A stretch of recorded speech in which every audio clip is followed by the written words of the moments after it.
things are much bigger than boxing. You know, the trouble that Tyson's had, Joe, the last few weeks, it's much bigger. So it almost feels a bit strange and a bit off to talk about boxing. But I guess, this fight is happening on October the 9th, having been delayed, 2 or 3 times now. Is your feeling that it is going to go ahead now, as planned? As long as the baby comes out of this okay and things go normally, yes. But let me tell you this much. Nobody can expect a boxing match to go on in times like this. Because family's family, business is business, sport. But when it comes down to family, they're first and foremost at the front of the queue. And without family, you can't function right. So your family's got to be intact. Because if you're an happy family man, things are right at home, you're going to perform right yourself. I'm his dad, he's here now. I don't care what those people say and what they don't say. If problems persist, we will cancel a fight. I'll cancel a fight because nobody would expect it, to people to perform under these duress circumstances. So we know what we're doing.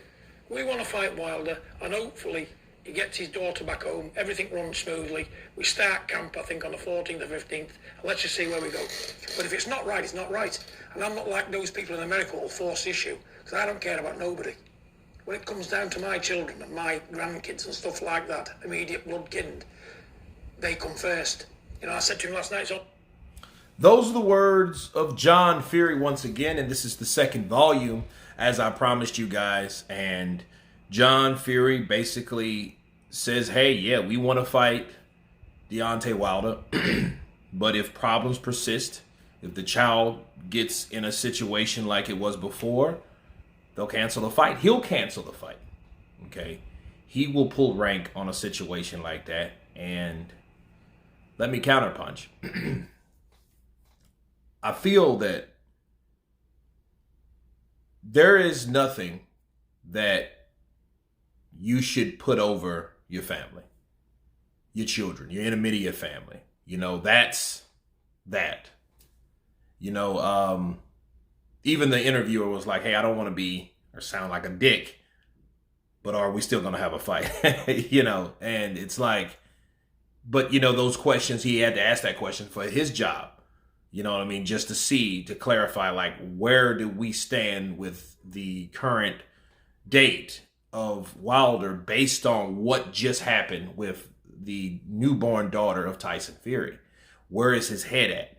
What is he still planning to do? Those type of things. And John Furey's like, yeah, we want to have the fight. If the baby continues to go well, the health, and stay stable, that's one thing. If the baby turns out all right. But if the baby don't, I'll cancel the fight.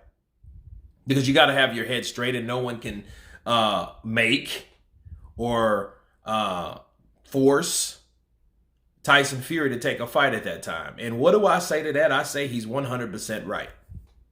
Who would you? And then if you think and sit back for a moment and think of some tactless shit, well, something else is in you that's brewing.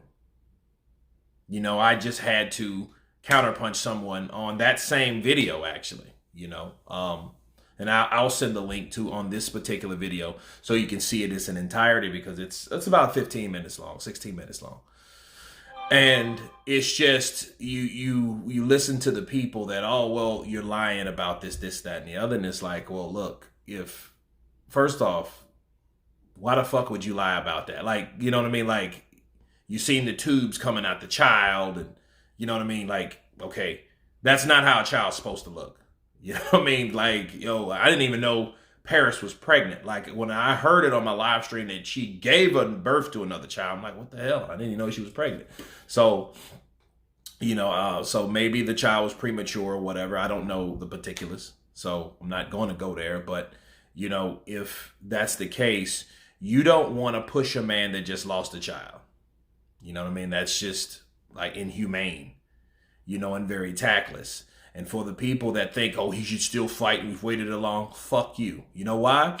Because the same reason you praise Deontay Wilder for taking up a profession that he's never ever done. He played basketball, he played football, and he said, you know what, I'm a strong guy, let me try out boxing. And he started knocking motherfuckers in the head and knocking them out cold, making them doing a dummy dance on the ground. Okay, based on what he did it for. He did it for his daughter. He did it to take care of his kid with spinal bifida, right? Okay, you can praise him for doing that, but then yet you can't understand why Tyson Fury couldn't do this because something possibly happened to his child. So if you can't see that, you can't praise Wilder for doing what he's doing. You have to understand them both. Okay, so don't say, yeah, man, he's a family man. They're both family men. Hell, Tyson Fury, that's his sixth kid. I know he had 5. Wilder has 8 or 9. So yeah, they're family guys. So if something happens with their family, fuck a fight. What are you worried about a fight for? You know, I mean, you're just worried about yourself, or you're just caught up in whatever the fuck you're caught up in. Narratives and hatred and a bunch of other bullshit that really is not necessary. When it comes to something like this is his child. It's his birthday on this day. He's at the hospital, right? As far as I know John Fury said he was going back to the hospital.